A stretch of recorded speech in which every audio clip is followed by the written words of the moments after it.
He was great. I thought the first half hour was really good. I thought it was very smart to hit the base issues, bring Republicans home. It's an important part of the campaign, remind people who he is, conservative judges, pro-life, pro-gun. I mean, these are important issues, and remind our whole party what's at stake here.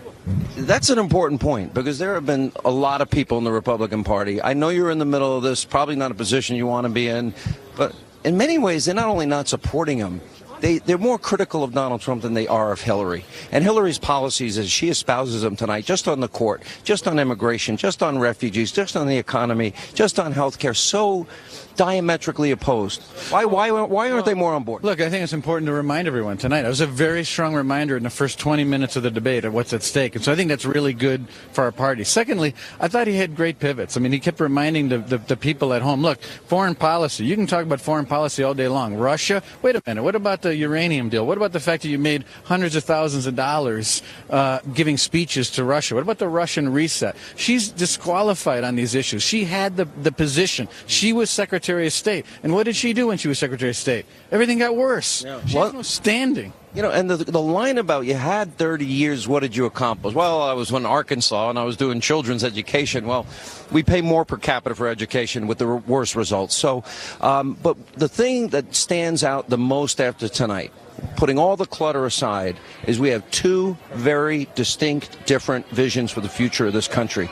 On the courts, on refugees, on ISIS, on immigration, on Obamacare, on the economy, on energy, on education. These differences are deep and profound. Well, they're deep and profound. And the fact that even, I don't want to go back to the life issue for a second, but I thought it was very stunning that she doubled down on partial birth abortion in the 8th and 9th. No, 9th, last week.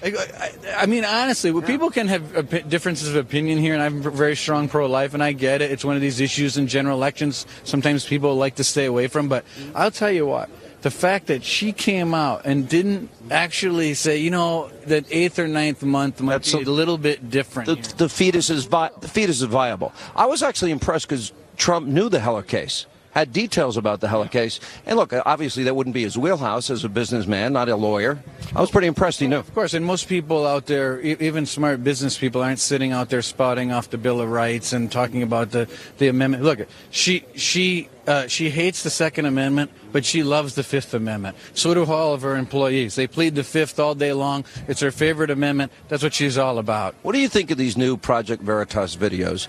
You have a money nexus where on tape, operatives are saying they get the money from the Clinton campaign, funneled through the DNC, funneled through Democracy, whatever it's called, Action, and then to those that foment violence and are plotting, planning, and scheming massive voter fraud. Well, I mean, it's a total violation of the FEC laws. I mean, the fact that they're hiding money and circulating it in every different direction. They're admitting that they have go-betweens between soft money organizations and hard money organizations. That's a violation of law. People, I don't expect viewers to be in the weeds on campaign finance, but this is serious stuff. The fact that they would then incite violence where cops were coming out with their heads full of blood at that Chicago. And I remember people coming... bragging about it. But I remember people coming in. Are you going to put out a statement denouncing the violence at the Trump rallies? What are you going to say about it, Reince? Aren't you going to denounce... Hillary lectured Donald Trump. It was created by them. And they're bragging about it on tape. Right. I think in the days to come, I'm not sure... I think there's a lot of balls still up in the air that the public hasn't absorbed in terms of public polling. I think the Veritas tapes are part of it. I think the WikiLeaks is part of it. I think there's more to come. I think in the next 20 days, there's going to be a lot of information for people to absorb. Are you worried that the time is running short? Well, look, I mean, no, because I think these news cycles are, one day feels like a week and a week feels like a month. 3 weeks is plenty, and we'll get it out there. All right, Mr. Chairman, how'd you like? He was unconventional with debate prep, I hear. Is that you were part of it? Yeah, but he was focused, so.